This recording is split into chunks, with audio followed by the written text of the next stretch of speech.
आज यातनं एक संदेश निश्चितपणे जातोय की या देशामध्ये महिमा मंडन होईल तर ते छत्रपती शिवरायांच्या मंदिराचं होईल, औरंगजेबाच्या कबरीचं होणार नाही। हे देखील या निमित्ताने लक्षात घेतलं पाहिजे।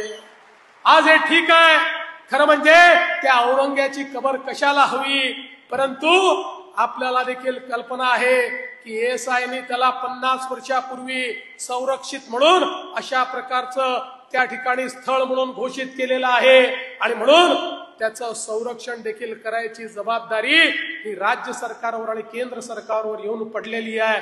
काय दुर्दैव आहे, ज्या औरंग्याने आमच्या हजारो लोकांना मारलं त्याच्याच कबरीचं संरक्षण आम्हाला करावं लागतं।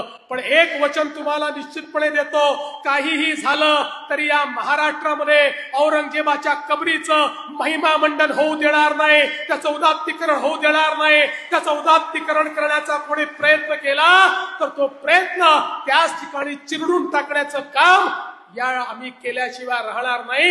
हे वचन छत्रपती शिवरायांच्या या मंदिराच्या समोर आपल्या सर्वांना मी देतो।